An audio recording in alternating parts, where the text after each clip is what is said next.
الحمد لله رب العالمين والعاقبة للمتقين ولا عدوان إلا على الظالمين وأشهد أن لا إله إلا الله ولي الصالحين وأشهد أن محمدا عبده ورسوله وصفيه من خلقه وخليله سيد الأولين والآخرين اللهم صل عليه وعلى آله وصحبه ومن اتبعهم بإحسان إلى يوم الدين أما بعد. Chers frères et sœurs, aujourd'hui avec l'aide d'Allah Tabarak wa Ta'ala, on va parler de la peur du futur. La peur du futur. Énormément de musulmans et de musulmanes ont peur du futur. Ils sont inquiets. Inquiets au vu de la situation à l'échelle internationale. Certains parlent d'une troisième guerre mondiale. Certains commencent à se poser des questions.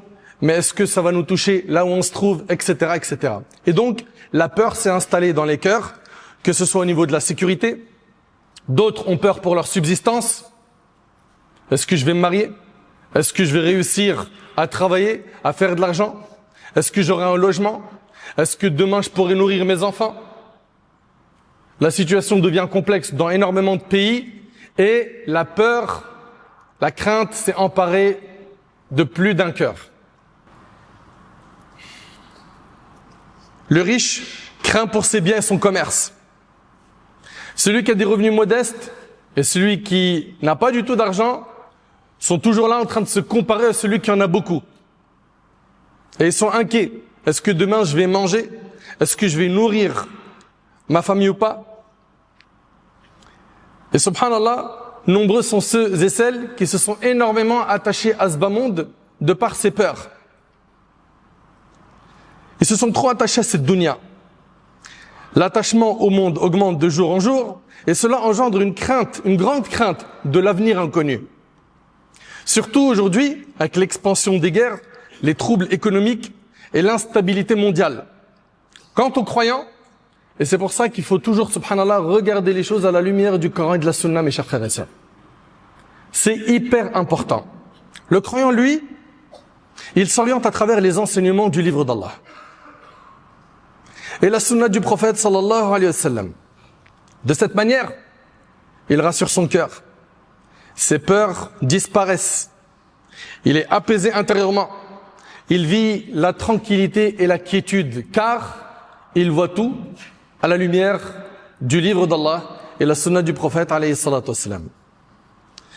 Toute personne qui cherche à tranquilliser son esprit, tranquilliser son cœur de ses inquiétudes et ses peurs de l'avenir, qu'elle sache que la première des choses que tu dois garder en tête, c'est qu'Allah Tabarak wa Ta'ala est avec les croyants.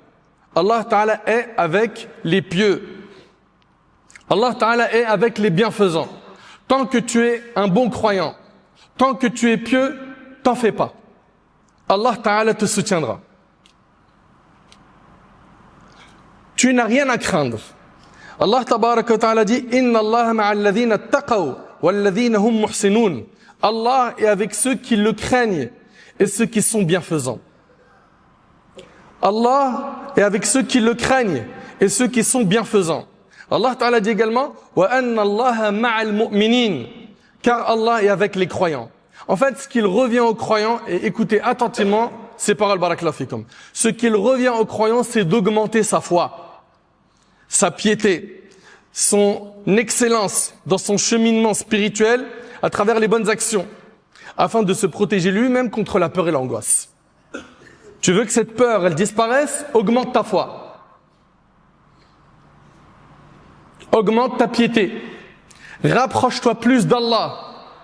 Plus tu vas te rapprocher d'Allah, plus tu auras son soutien. Plus tu auras l'apaisement intérieur. Tu ne craindras rien. Il n'y a qu'à voir le prophète alayhi salatu wassalam qui est notre modèle. Subhanallah, quand il était dans la grotte de Thawr, Abu Bakr radiallahu anhu, il lui dit s'ils font un pas de plus, ils vont nous voir.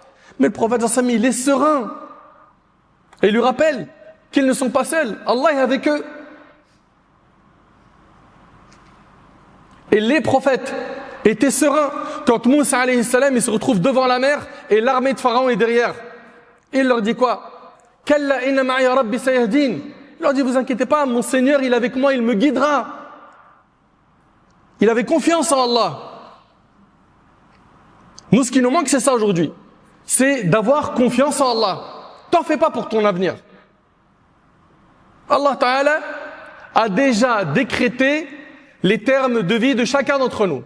Allah Ta'ala a décrété la subsistance de chacun d'entre nous. Tu ne quitteras pas cette terre avant de consommer, avant d'avoir eu accès à toute la subsistance qu'Allah t'avait destinée. Place ta confiance en Allah. Augmente ta foi. En augmentant ta foi, tu n'auras peur de rien. Comme le prophète sallallahu alayhi wa sallam. Imagine le pire des scénarios. On se retrouve dans une guerre. Imagine. Place ta confiance en Allah. Augmente ta piété. Augmente ta foi. Et t'en fais pas. Le maître est avec toi. Jalla fi'ula. Parmi les choses qui dissipent la peur et l'inquiétude, il y a le fait d'avoir une bonne opinion d'Allah. Husn al-dhann billah. Allah Ta'ala a dit dans le hadith rapporté par Bukhari et Muslim sur Abu Huraira, je suis à l'égard de mon serviteur selon ce qu'il pense de moi. Celui qui est convaincu qu'Allah le nourrira, le préservera, dissipera ses soucis, soulagera ses détresses, il obtiendra tout cela. À condition de ne pas se montrer impatient face à la subsistance, au soulagement qu'Allah lui accorde, même si cela tarde.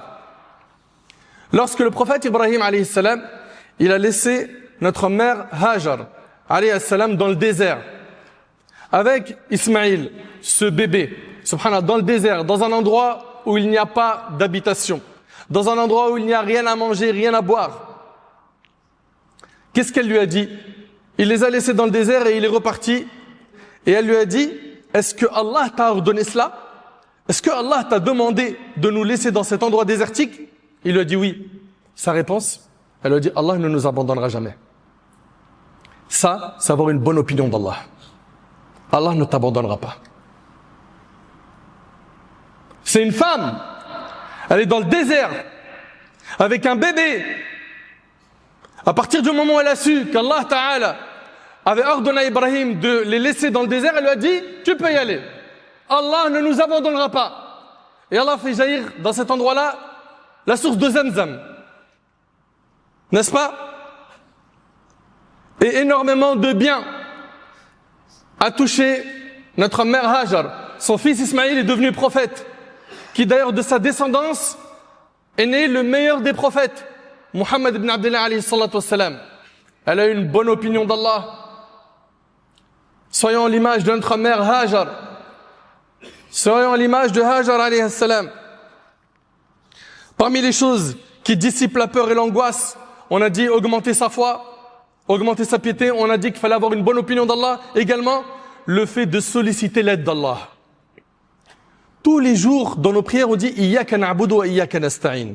C'est toi seul que nous adorons et toi seul dont nous implorons le secours. Tous les jours, tu répètes ça. Et le prophète sallam a dit, veille à ce qui t'est utile. Sollicite l'aide d'Allah et ne capitule pas. Demande l'aide d'Allah. Le hadith est rapporté par Muslim. Et dans le hadith de Tirmidhi, il a dit à Ibn Abbas, wa idha sta'anta fasta'in billah. Lorsque tu sollicites de l'aide, quand tu cherches le soutien, le secours, cherche-le auprès d'Allah. Parmi les choses qui dissipent la peur et l'angoisse, se remémorer la générosité d'Allah et sa miséricorde envers ses serviteurs. Subhanallah, on lui désobéit. Certains tournent le dos aux enseignements du dîn. Et malgré cela, Allah les nourrit tous. Il les maintient en bonne santé et patiente face aux offenses qu'il lui adresse. Le prophète sallam a dit, personne ou rien n'est plus patient à l'écoute de ce qui lui déplaît qu'Allah. Il lui attribue un enfant et lui, il leur accorde la santé et assure leur subsistance, rapportée par Bukhari et Muslim. Si tel est le don d'Allah envers ceux qui ne croient pas en lui, qui ne croient pas au livre d'Allah, le Coran, alors que dire du don d'Allah envers ceux qui sont pieux, qui sont proches de lui, Azza wa Jal? Et comment le croyant pourrait-il avoir peur ou être inquiet alors qu'il adore un Seigneur généreux et plein de miséricorde? Parmi les choses qui dissipent la peur et l'angoisse, la régularité dans les prières. Ta prière, c'est un remède spirituel. Plus tu vas prier, plus tu vas fortifier ton cœur. La prière, la multiplication des prières surrogatoires, l'effort pour atteindre la concentration, car la prière, c'est le lien entre le serviteur et Allah. plus tu renforces ce lien, plus les peurs et les angoisses disparaissent. Et jamais ne sera craintif un serviteur qui maintient un lien constant avec Allah. Le prophète, lorsqu'un souci l'atteignait, il se réfugiait dans la prière. Subhanallah. Comme dans le hadith de Hudhayfa, il rapporte que le prophète, dès qu'il était touché par une épreuve, il se dirigeait vers la prière. Ce lien avec Allah subhanahu wa ta'ala. Allah ta'ala a ordonné de chercher assistance dans la patience et la prière face aux épreuves. Allah ta'ala dit wasta'inu bis-sabri was-salah, et chercher renfort dans la patience et la prière. Tu as besoin de l'aide et du soutien d'Allah? Prie, multiplie les prières. Toi qui as fragilisé ta relation avec Allah en t'éloignant de la prière, t'étonne pas que les foudres s'abattent sur toi, les épreuves, et que tu n'aies pas le soutien d'Allah. Reprends la prière. Et rappelle-toi que la prière, c'est l'œuvre la plus aimée d'Allah. Le prophète ensemble, il a dit, quand on lui a posé la question, quelle est l'œuvre la plus aimée d'Allah? Il a dit, l'œuvre la plus aimée d'Allah, c'est la prière à son temps. C'est donc l'adoration qu'Allah aime le plus. Et c'est l'adoration que le prophète ensemble aime le plus. Il a dit lui-même, il a dit, la prunelle de mes yeux, elle était dans la prière. Donc la prière, subhanallah, c'est l'œuvre la plus aimée d'Allah. Et celle du prophète ensemble, toi tu prétends aimer Allah et son prophète et t'aimes pas ce qu'Allah et son prophète aiment? C'est pas possible. Remettons en question. Tu vas me dire, oui, mais je commence, j'arrête. C'est possible que ce soit ça au début. Mais en faisant des efforts, Allah subhanahu wa ta'ala, il va te faciliter d'être constant. Lâche pas. Lâche pas. Ce que veut de toi le diable, c'est que tu lâches.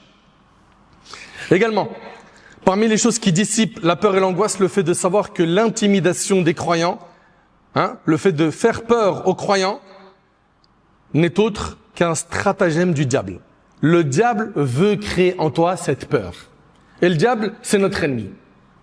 Comment peux-tu lui accorder caution? Le croyant ne doit donc pas se soumettre à ses suggestions ni à ses incitations, mais plutôt cherche refuge auprès d'Allah. Contre qui? Contre le diable. Allah Ta'ala, il nous rappelle, Inna kayda ash-shaytani kana da'ifa. Les stratagèmes de Satan sont faibles. Les gens disent, le diable, il est trop fort. Allah, il te dit, ces stratagèmes sont faibles. Fortifie ta foi et tu verras que tu auras une facilité à lui barrer la route. Fortifie ta foi, ta relation avec Allah, améliore-la. Parmi les choses qui dissipent la peur et l'angoisse, la certitude qu'Allah subhanahu wa ta'ala sauve les croyants. Il les soutient dans les moments de détresse et d'épreuve. Soit il lève ces épreuves et en efface les effets, soit il leur accorde la patience et la capacité à supporter ces épreuves. Jusqu'à ce que même s'ils sont dans le four de l'épreuve, ils sont apaisés intérieurement. Ils sont apaisés intérieurement. Et le vrai bien-être est celui du cœur, tout comme la véritable souffrance est celle du cœur. C'est pour ça qu'il faut impérativement renforcer sa relation avec Allah subhanahu wa ta'ala. Parmi les choses qui dissipent la peur et l'angoisse, se rappeler que l'ensemble des créatures ne peuvent ni nuire, ni profiter sans la permission d'Allah. Rappelle-toi de ça, s'il te plaît. Car tout pouvoir lui appartient. À lui seul, gloire à lui. Ainsi, le croyant ne redoute aucune créature, quelle que soit sa force ou sa violence. Et il ne place pas non plus son espoir en une créature, même si elle détient une position élevée ou un grand prestige. Le croyant, lui, il attache son cœur à Allah, le Tout-Puissant, Jalla fi'ula. Le prophète, dans le hadith de Tirmidhi, il a dit, sache que si toute l'humanité conjuguait ses efforts pour t'être utile, tu n'en profiteras que si Allah l'a inscrite comme telle pour toi. Si toute l'humanité se réunissait pour te faire un bien, qu'Allah n'a pas écrit, n'y parviendrait pas. Et si toute l'humanité se réunissait pour te faire un mal, qu'Allah n'a pas écrit, ils n'y parviendront pas. Donc place ta confiance en Allah subhanahu wa ta'ala. Chers musulmans, chères musulmanes, la vie d'ici-bas est une demeure de fatigue, de labeur, d'épreuve. Le serviteur se réjouit un jour et s'attriste un autre. Il se sent en sécurité, puis parfois, il est dans la panique, la peur. Et cela parce que le bas monde est une demeure qui n'est pas stable. La demeure qui est stable, c'est l'autre. Et nous sommes sur terre pour préparer l'autre vie. Ça ne veut pas dire par là qu'on ne travaille pas, qu'on n'étudie pas, qu'on ne fonde pas de famille. Non, on fait tout cela, mais on n'oublie pas qu'après cette vie, il y a une autre vie éternelle qui nous attend et pour laquelle il faut se préparer. Et on s'y prépare avec la piété, le fait d'être pieux, d'être proche d'Allah.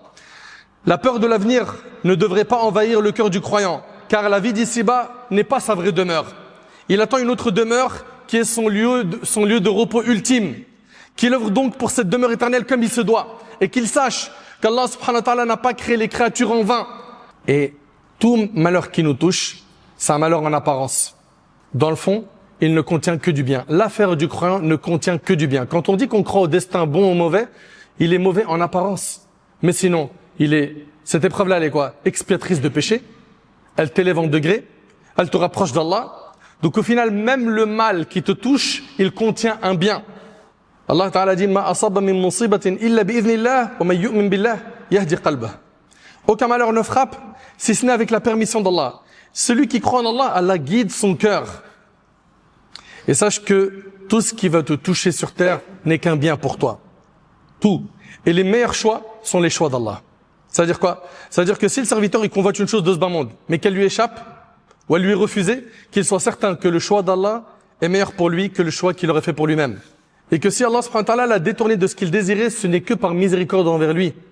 Et s'il ferme une porte de ce bas monde à son serviteur, il lui en ouvre d'autres, plus bénéfiques et moins nuisibles pour lui. Qu'il médite donc cela avec attention et qu'il soit convaincu de tout cela avec certitude. Si le serviteur voit la mort frapper les gens autour de lui, dans des guerres, des épidémies, et que les épreuves les entourent à cause de cela, qu'ils ne prennent pas peur et ne cèdent pas à la panique. Car celui qui a décrété cela pour les serviteurs, c'est Allah. Celui dont la miséricorde, la science et la sagesse englobent toutes choses. Et tout ce qu'il décrète sur eux, il ne le fait que pour un bien qu'il veut leur accorder. Mais les gens ne le savent pas. Les gens ne le savent pas. L'affaire tout entière du croyant ne contient que du bien. Subhanallah, si le destin avait été confié aux créatures, elles auraient injustement dominé les unes sur les autres. Nous louons donc Allah subhanahu wa ta'ala de ne pas avoir confié cela à l'être humain injuste et ignorant. Et qu'il se rappelle, que l'être humain se rappelle que les termes de vie sont déjà fixés et que les subsistances sont déjà réparties avant même que les êtres humains ne soient créés. Qu'il ne s'attriste donc pas pour sa subsistance et qu'il ne laisse pas son esprit s'occuper de sa durée de vie. Tout cela n'est pas entre ses mains. La seule chose qui est entre tes mains, c'est tes œuvres. Fortifie ta foi. Rappelle-toi que Shaitan veut que tu aies peur. Il veut t'occuper par autre chose que l'adoration. Toi, renforce ta foi. Améliore ta relation avec Allah subhanahu wa ta'ala. Occupe-toi du bagage que tu vas présenter le jour du jugement, quand tu seras devant ton Seigneur Jalla fi'ala. J'implore Allah subhanahu wa ta'ala d'améliorer notre situation.